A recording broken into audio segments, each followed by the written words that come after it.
Welcome to Construction Cashflow. I'm your host, Stu Davidson, and if you haven't already done so, hit the subscribe button so you never miss an episode. So for me, what really makes a great leader who's someone who's willing to develop their self-awareness and be conscious of what's important to them and the difference they want to make, and is also conscious of how they impact others and how they engage with others, because actually you can't really be an effective leader unless you can build relationships with others, unless you can create circumstances where the others will resonate with you in some shape or form. So emotional intelligence is so important.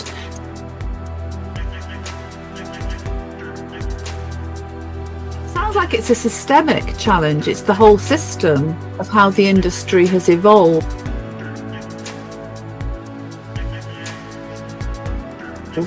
And there's something for me when I hear you say about, it's small businesses, livelihoods are at stake, families are at stake. That increases the stress levels enormously. So the potential for triggering, perhaps for being triggered and going into that reactive, emotional or defensive response is increased.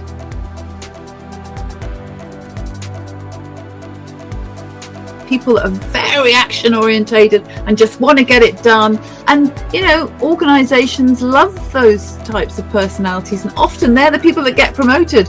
But you've got to think about the people who also are able to engage with others and take people with them, and just focus solely on, we've got to make sure that result happens, that there's a risk they become psychopathic, and they will start developing leaders and attracting leaders in that ilk.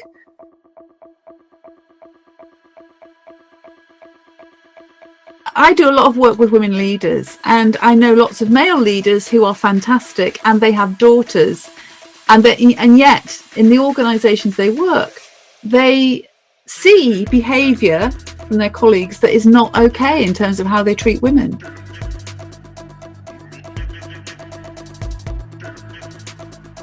I wrote my book about ego because so often ego gets in the way. And our ego, we're in our ego 80% of the time.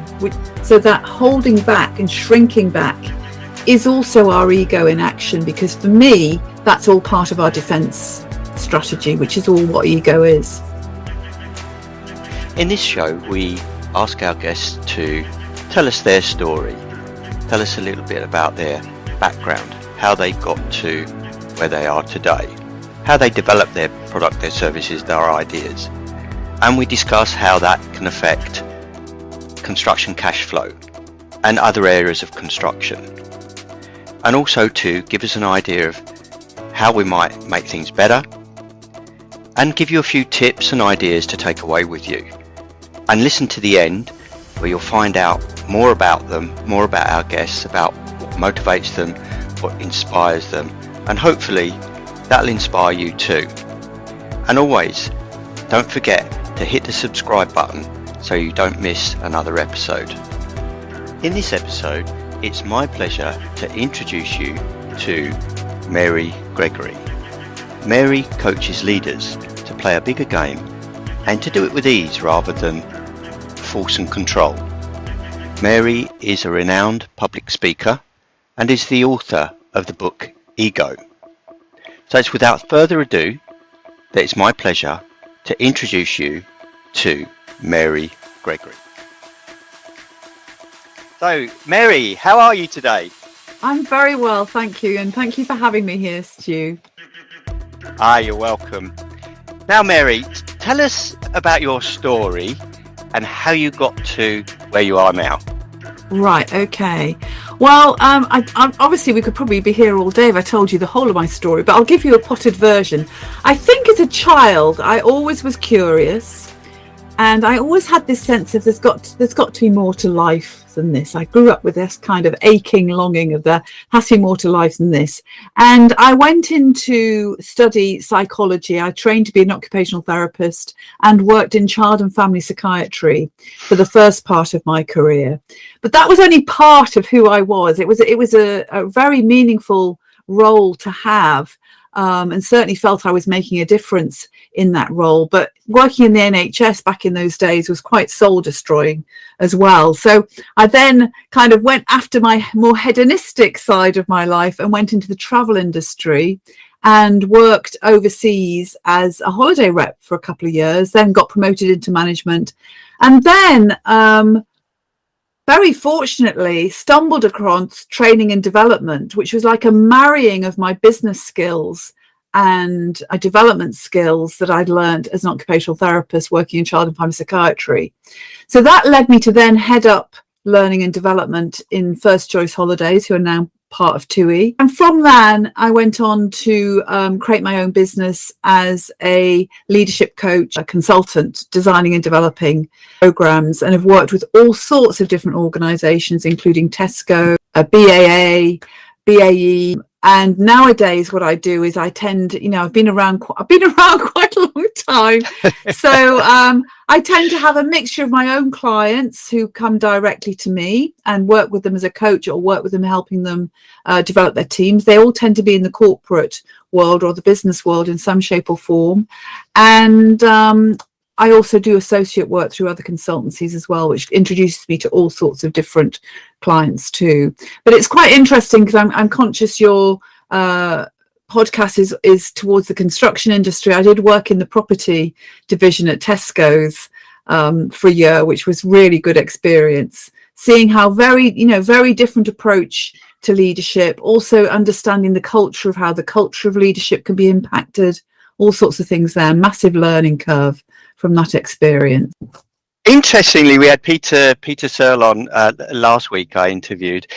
I would call this a behavioural contract, or sometimes it's called a psychological contract, because it's all about our behaviours, what we need and expect from each other to be our best. It's like it's a systemic challenge. It's the whole system, the web of how the industry has evolved. And there's something for me when I hear you say about, it's small businesses, livelihoods are at stake, families are at stake. That increases the stress levels enormously. So the potential for triggering, for being triggered and going into that reactive, emotional or defensive response is increased. The way he expressed the structure of Tesco's was really interesting, and the way they worked on a collaborative basis with their supply chain, which was quite adversarial, was in them days anyway. Yeah. I think what impressed me when I worked there was how relentless they were, and relentless in a good way, in that they would not be stopped by any of the challenges that came up. So like a local authority, they might want to build a Tesco Extra or a Tesco Local or whatever, I can't remember, the Tesco Express. And the local authority say, well, we'll let you do that if you build XYZ in student accommodate. And they'd be like, yeah, great, fine, bring it on. And they'd rise to the challenge all the time, incredibly resilient and relentless in how they approach things, and innovative as a result as well. So what brings the organisations to you? What do they come to you to solve for them? Okay, well, I'd say these days what people come to me for is usually they are senior leaders. So I work with CEOs, directors. Occasionally I work with people who are heading up leadership roles, so it's kind of heads of. But they're in senior roles, and normally they are navigating some sort of change in some way. I mean, change is ever present in all organizations, and it's becoming more and more complex. So they're usually navigating change in some way. And if I'm honest, usually it's very challenging change, which is impacting them in that they've got a drop of confidence. They may well have lost their mojo a bit. They may well be just questioning themselves. They may be finding some relationships at work quite tricky to navigate. I can think of one client who had quite a challenging time with their CEO and had to navigate that relationship to get it back on an even course. I also can think of others who've come to me when it's just the size and amount of change they're going through, which can be quite overwhelming. And how I tend to help them is to help, first of all, give them a sounding board to kind of offload everything that's going on in their head so they kind of get it out there. and then start getting some clarity around what are the important things, what are the priorities for themselves, but also how can they manage themselves in this process? How can they look after themselves so that they can turn up and be their best self, but also how can they get a sense of what's going on around them? And as human beings, we are meaning making machines. So how can they let go of all the meaning they're attributing to things and just deal with what is so, and therefore gain some power and some influence in the situations that they're dealing with? So that's probably a rather long. It's fantastic. Your it's really interesting. So, yeah. So what do you feel makes a good leader? Okay, so I take the premise that we are all leaders. So, and the reason I think that, I mean, even children can be leaders. So leaders, anyone who is having an impact or influencing another person, is leading in that moment. And leadership actually takes place in the present moment. It doesn't take place yesterday. It doesn't really take place tomorrow. We can create and inspire about tomorrow, but it happens in the present moment.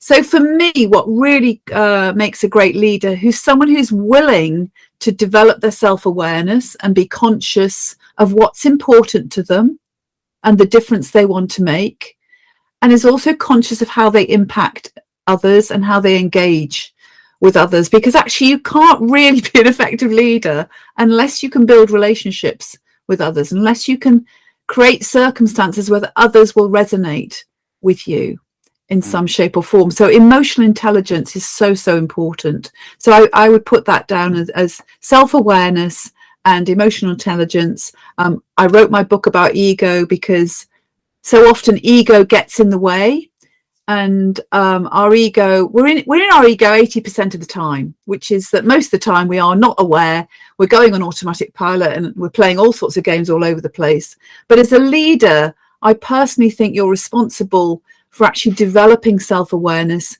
for being a learner. You know, as a leader, you are always learning so that you can keep fine-tuning and becoming as effective as you can be. Because doing the task is tangible and we can get the result from doing the task. Talking about our behaviors and how we interact with each other, I can't necessarily make that connection. But actually, if you don't talk about the behaviors and how you're going to work together, those are the things that could potentially stop you from doing the task. So there is a need to pay attention to both. So in your book, you talk about under and overinflated egos. I do. And when I and when I looked at the list, I was thinking, yeah, I can relate. I've been an overinflated ego and an underinflated ego at the same time. Yeah, I seem to tick all those boxes, and one thing that surprised me was I wasn't aware of an underinflated ego. I always thought it was an inflated ego. Yeah, that's because the ego that gets talked about in the press is all about people with great big egos, you know, and you know, I'm thinking about some famous politicians on both sides of the pond where you might say, yeah, some huge egos there. And that's what often gets talked about. But for me, my interpretation of ego is that it's our defense system. It's how we protect ourselves from social anxiety. And, you know, in the old days, we're out there out there shooting animals, fighting for survival. And it was all fight or flight. And it was very instinctual. But we aren't threatened by, or we're not as threatened as often by really fierce animals, or the threats are very different that we deal with today compared to what we did way back. And I'm thinking Stone Age, man and woman in those days. Nowadays, it's much more about social anxiety, and that all relates to ego, because we want to look good. You know, we all have this drive to look good and be seen to be the right person, the nice person sort of thing. And so if there's any threat to that causes us anxiety, and that's when our ego comes into play. And therefore, that means we can behave in an overinflated way. So we might, you know, for example, when I get overinflated, I get very controlling and I start telling my partner he's doing things wrong or whatever it is. But then I can also get underinflated. If I'm feeling threatened or intimidated by somebody, I might hold back So that holding back and shrinking back is also our ego in action, because for me, that's all part of our defense strategy, which is all what ego is. Yeah, that's really interesting, because you hear a lot these days of people in overwhelm, or fear, anxiety, and maybe self-sabotaging. I'm not good enough, and I see that quite a bit on social media, because I think you see a lot of what people are doing well. Come and have a look, we've achieved this, or this is our new project, or this is another rollout, or this is this, and people only take photos of themselves when they're smiling or they're looking good, and so you kind of look on there and you're kind of thinking, well, it's kind of that kind of you end up with an underinflated ego, because you're not you're comparing yourself with others.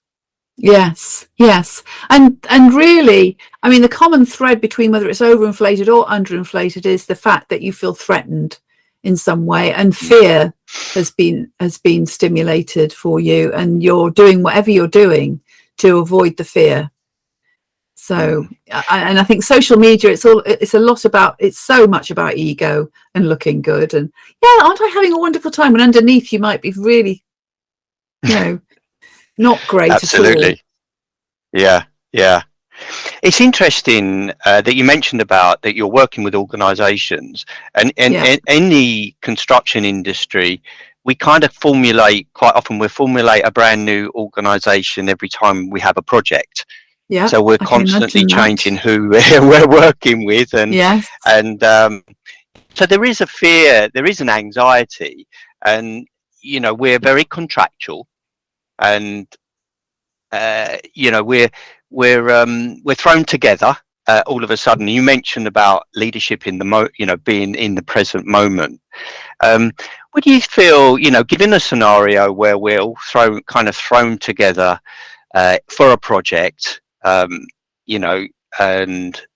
we've got to kind of negotiate boundaries, if you like, to see where we all fit in, and try and get through it working together, as opposed to ending up in a dispute, which quite often is the case. It's quite a brutal industry at times.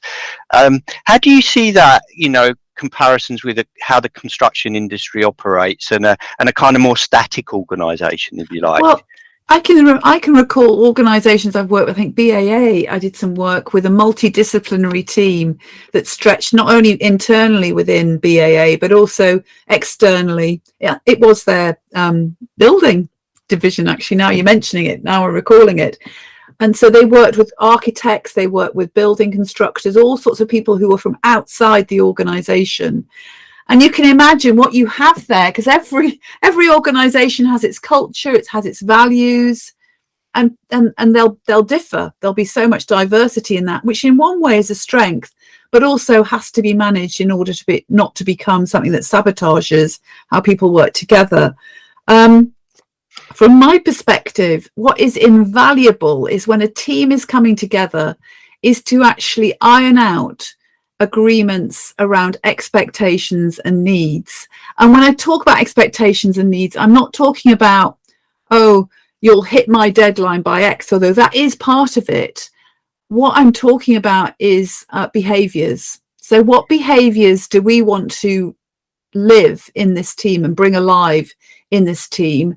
How will we address differences of opinion, for example, which is a way of being proactive around, because you want differences of opinion. That's how you innovate, is having those differences of opinion, but you don't want it to become sabotaging to the team being able to work effectively through there being so much conflict that all you do is have infighting.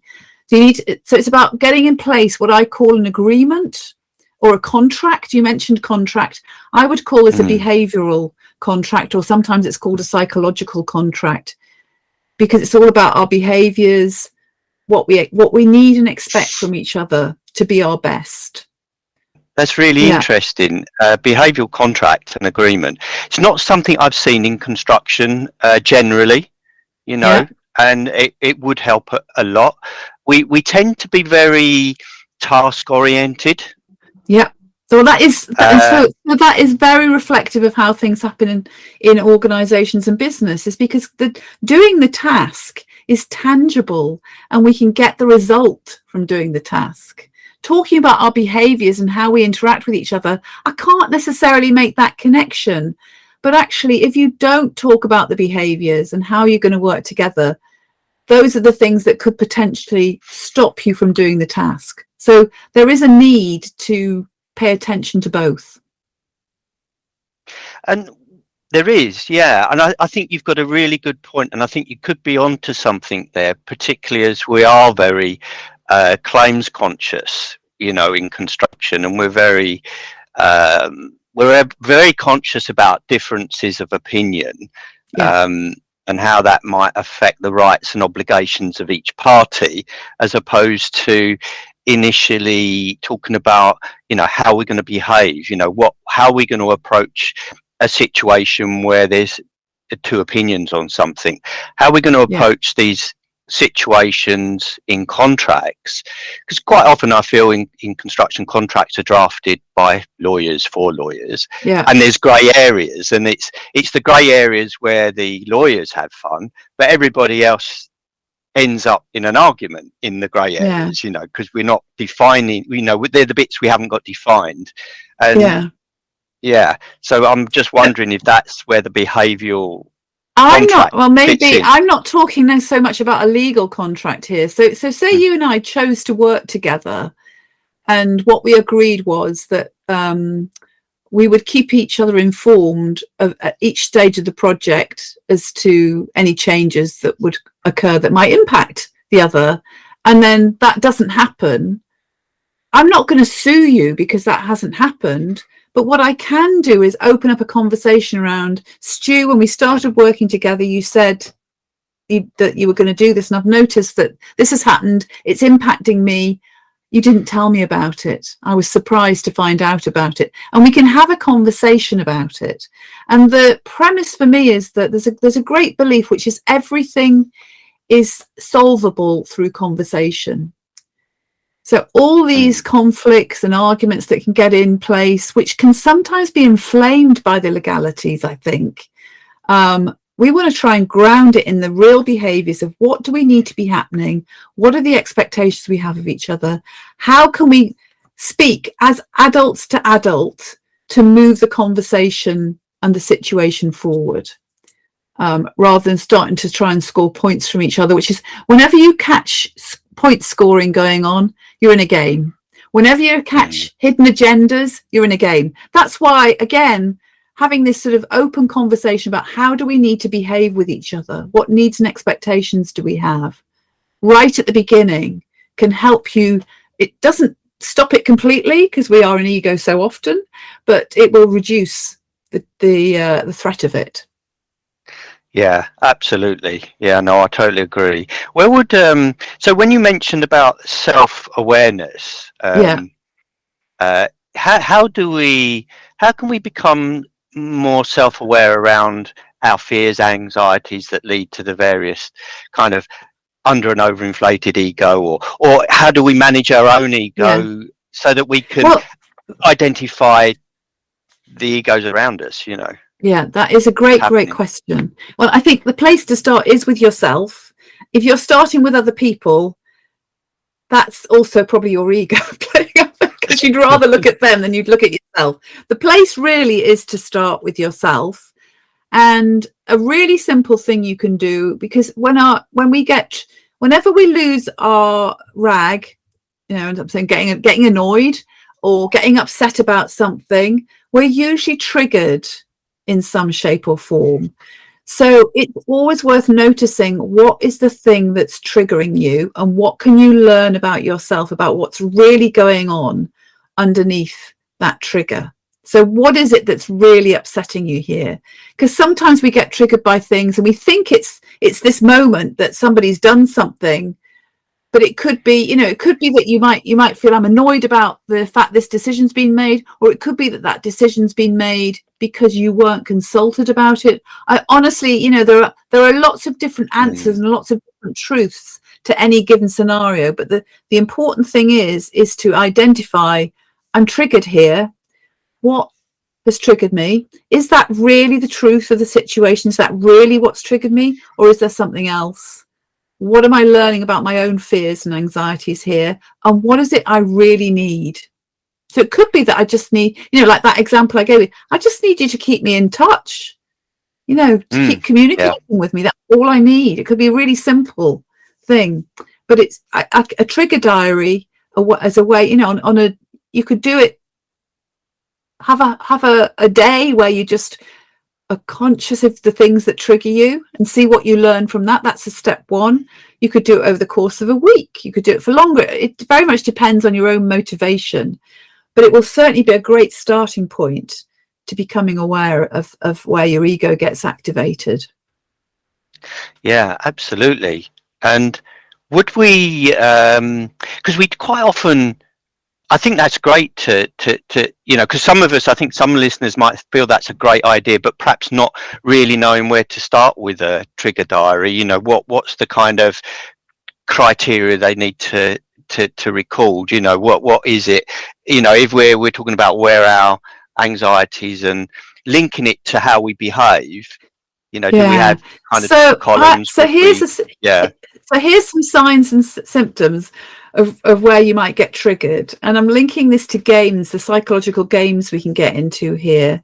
So often there's kind of a familiar pattern going on here. So I can remember once, one of my triggers is not sure how to explain this, but it's almost like it links to my personal story about, I'm second daughter, I'm second best, all that sort of stuff. And I can remember once being in a meeting at work, and the guy who was in charge was asking for people's input, and I immediately put my hand up and started to speak, and somebody else put their hand up and spoke over me, and he listened to that person, and I immediately felt triggered in that moment. And I withdrew. So my ego protected me, underinflated, went immediately into negative self-belief and pushed myself back that, they don't obviously want your opinion. But then I went and spoke to him afterwards because I noticed I was triggered, and I said to him, I'm sorry, but I got triggered in that meeting, and I really felt like I had something to say first, and you pushed me back, and I allowed myself to be pushed back. But I want you to know in future, I want you to acknowledge me. And I actually asked for him, and that for me was a major breakthrough. But what I noticed, the reason I noticed that is it was a repeated pattern for me. So it's whenever you notice something that's familiar, that's like, this is happening again, that is a sign you're being triggered, and it's a sign your ego's going on, and you're getting involved in something that maybe isn't so helpful in terms of a psychological game.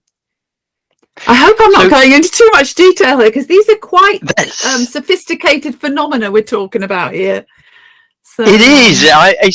It's fascinating. It's interesting, and I'm sure the listeners will find it interesting, because we're all human beings. We all get triggered, and we all want to be able to lead the companies we're involved in, and actually avoid disputes as well, and be productive and enjoy our work. It should be fun, really. We should enjoy it. It should be creative. It should be fun and less stressful. But quite often we're walking around in a state of anxiety, maybe because we're not paying attention to how we behave, keeping our trigger diary, those sorts of things. And no, I think it's a really interesting subject that perhaps doesn't get aired enough in the sector that we're in. Well, I can imagine, because I imagine your sector's very, very task focused, and thinking about feelings and triggers and behaviors. That's probably the opportunity there is it's not been accessed enough. There's probably huge potential there to have a positive impact on the sector by allowing some exploration and some expression of those things, really. Absolutely. And there is a high level of anxiety, I would say, in construction. There is a high suicide rate. It's a seedbed for insolvency, you know, Yeah. and slow payments, what this is all about, slow payments and cash flow. And the slow Yeah. payments, you know, 95% of the businesses in the supply chain employ less than 5 people. They're quite often, you know, people that have come off trades to develop a business. When they don't get paid, it affects not only their suppliers, which we quite often think about, but it's their families and their bills, the community, you know. So it has much wider reach than just not paying the supplier. It affects the community. It doesn't. Sounds like it's a systemic challenge. It's the whole system, the web Yeah. of how the industry has evolved. And there's something for me when I hear you say about, you know, it's small businesses, livelihoods are at stake, families are at stake. That increases the stress levels enormously. So the potential for triggering, for being triggered and going into that reactive, emotional or defensive response is increased. Which, you know, a lot of the work I do with all my clients actually is we always have a conversation around how they're looking after themselves and their well-being, because that's part of when you imagine, just, you know, if you've not had a good night's sleep, the difference in your performance at work compared to when you have. And that's just one element of your well-being. And if people are in small businesses and their livelihood is under threat because the cash flow, you know, their clients might be withholding payment or whatever, that can have a massive impact on people being vulnerable to their egos playing out. And yeah, I'm not surprised that, you know, suicide rate. So suicide is often seen from a psychological framework as unexpressed anger. So it's kind of, you know, the whole emotional field is so important to become more aware of your feelings and what's important to you and what do you need to address the negative feelings. Because, you know, if your needs are met, we feel joy and happiness. When they're not met, we feel anxiety, anger, sadness. And being able to recognize that means you're then put in a position of greater choice around how you deal with it.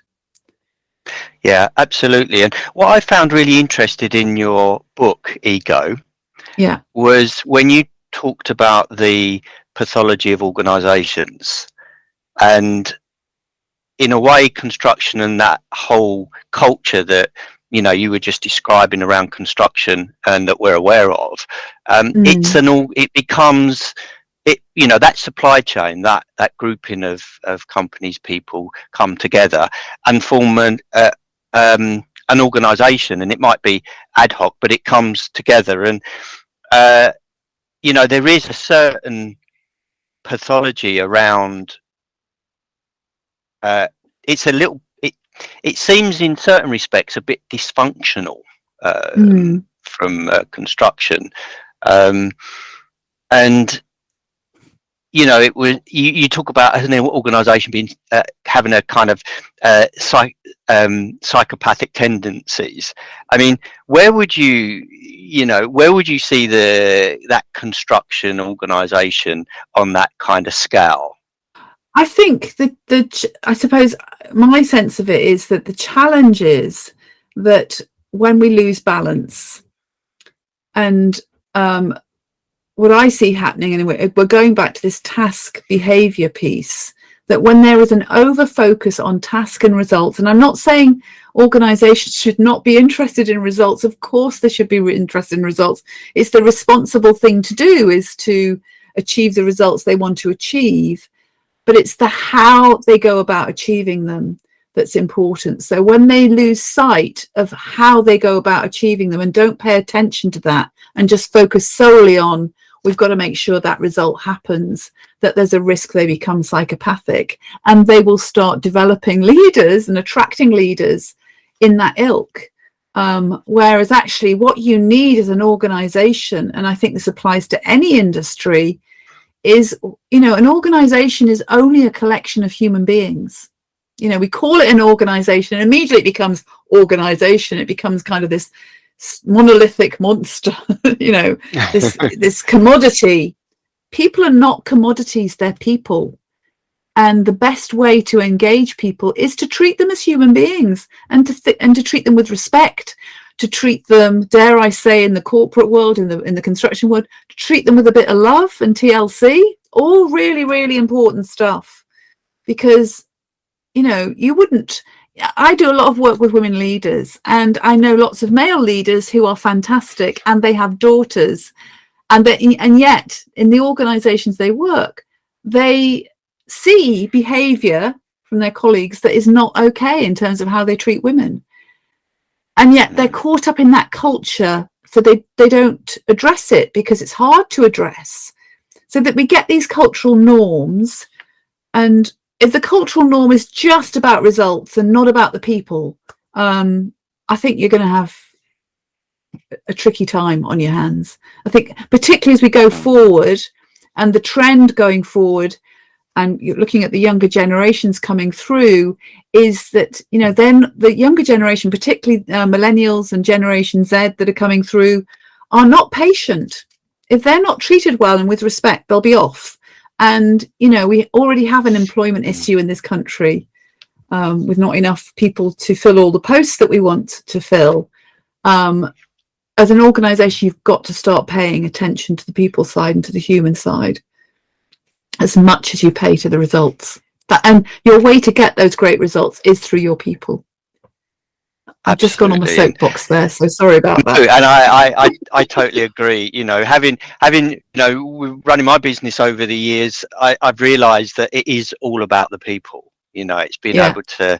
They're your best asset. You can change bits of machinery, and you can change buildings, and you know, but people are the one thing that changes the business. And I think, you know, quite often, you know, it's always referred to as looking after people as so-called soft skills.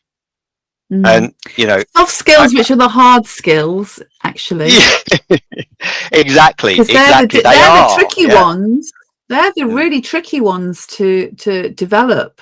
Is this, particularly if you're someone who is very, very, I mean, we talk about different personality types, and there's people that are very action orientated and just want to get it done. And, you know, organizations love those types of personalities, and often they're the people that get promoted. But you've got to think about the people who also are able to engage with others and take people with them, because you don't want your leaders all running ahead to turn around and find that no one's there with them. Otherwise, you're not going to deliver anything. Exactly. And how do you feel that we could, you know, particularly in the construction industry, improve our soft skills? You know, how do we kind of become a little bit more self-aware, and how do we kind of perceive how we're responding in relationship to others? Well, we've talked already about keeping that trigger diary as a way of getting self-aware. The other way is to start asking for feedback, and you don't necessarily have to, you could do a formal 360 feedback process, but you could do something quite informal as well. Just email half a dozen people and make sure it's a mixture of people, not just the people that you get on famously with, and ask them, you know, what are the qualities they see in you? You know, what do you do that works as a leader? What do you do that you could improve on? And just ask them for that feedback, and then see what things come back. That's a really simple way to start building your self-awareness. And then once you've got that, that's a message about the impact you're having on others, because what people will tell you is the way you impact them. And then once you can see that, you can then start thinking a bit more about, oh, right, so people think I interrupt too often. Okay, maybe I should work on my listening skills. And there's all sorts of things you could do around that. Or maybe I should work on being more empathetic, or whatever it is. It depends what comes back from the information you get. But that's some practical things you could do very easily. Oh, that sounds really, I'm going to try that actually. The trigger diary, although it probably needs some guidance, because as you say, you know, they're soft skills, but they're hard soft skills. So there's a lot more to it than meets the eye. There are, and it's very multi-leveled. How do you interpret the feedback? What do I do with the diary once I've got it? You know, lots of things like that. So when's the best time for an organisation or somebody in a leadership role to come and find you and say, look, Mary, you know, we may need some help with this? Well, ideally, the earlier the better. So, for example, if you're a leader individually and you're stepping up in the organisation, maybe you're taking on a new role or a new challenge, that's a good time to get in touch with me. As an organisation, if you know that you're navigating change, or if you can see that, you know, sometimes I get approached by organisations who are in the startup phase and they want to develop a positive culture, and I can work with them to help them identify. So that contracting phase that I talked with you about, where you identify the behaviours that would really make this a great place to work, and how are you going to hold each other to account for those behaviours? How are you going to make sure that those behaviours are really brought alive? And it starts with the leaders at the top, because how the leaders at the top, think about being a senior leader, which for some people is off-putting. They don't want to get to that stage. But for those that are in those senior leadership roles, you are more visible than you recognise. And therefore, the way you act and behave has a massive impact. And you are the role models to the rest of the organisation as to how we do things around here. So you have an awful lot of influence over culture. So if you're in that stage of wanting to shift the culture, I can help with that. But also, if you're in the stage of where you're starting out and starting up, I can help with creating the culture as well. So what's the best way for somebody to get in contact with you? Well, I'm on LinkedIn, so probably via LinkedIn. That's how you and I met, actually, is the easiest way. So via LinkedIn, or I have a website, which is marygregory.com. So just www.marygregory.com. You can contact me, send me a message via my website.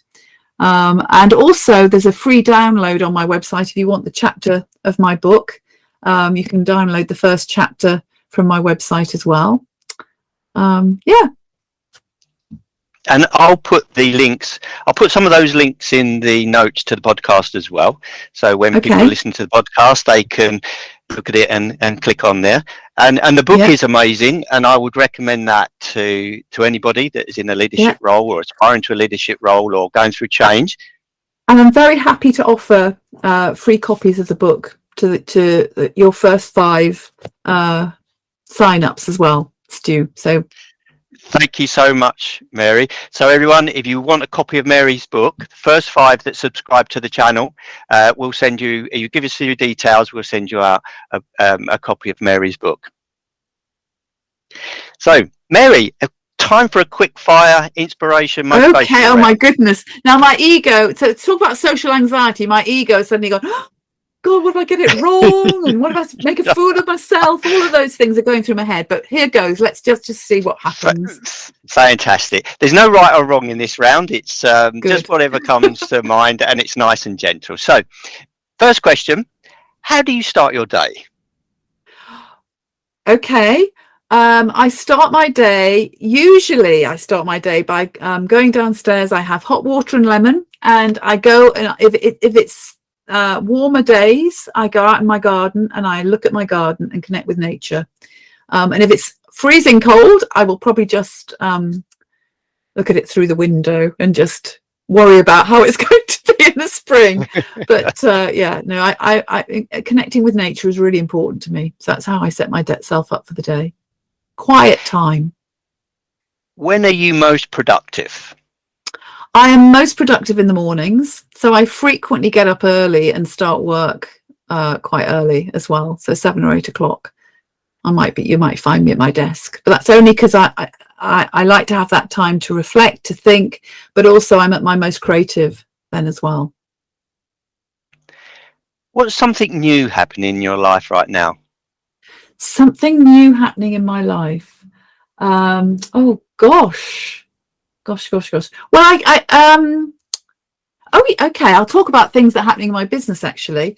So this year I've committed to raising my profile. So I'm doing a weekly Monday magic, I've called it, which is just setting ourselves up for the week, because Monday can be a real, oh God, I'm back at work.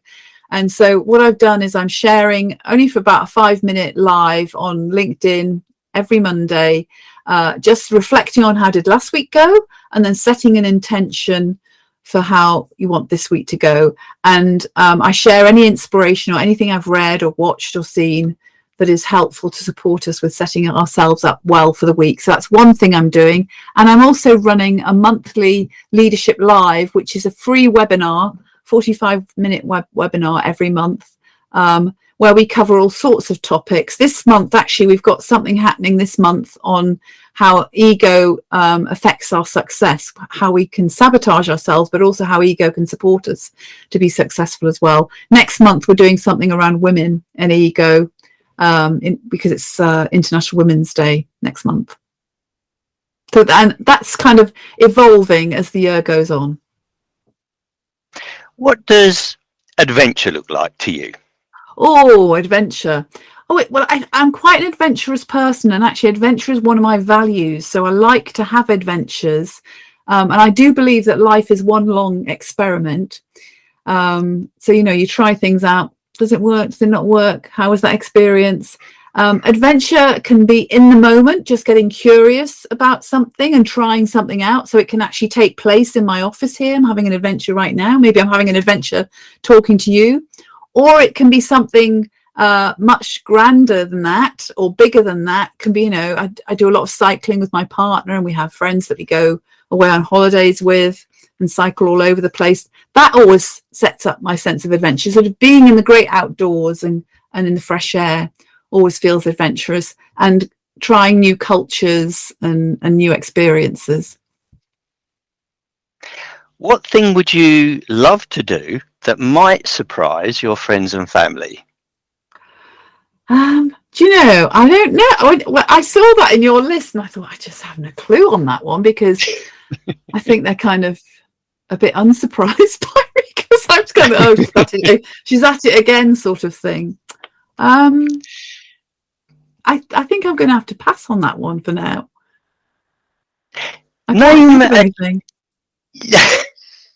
You'll think of something after the podcast. Probably. Name a challenge you overcame that changed your life. A challenge I overcame that changed my life. I think, and I'm going to share this because I talk to women leaders about this a lot, but also it applies to male leaders as well. Learning to say no and put my boundaries down in a clear way. And I still sometimes have a sense of awkwardness when I do that, but I also know how important it is, because I've had times in my life where I've not been good with boundaries, to quite devastating effects, actually.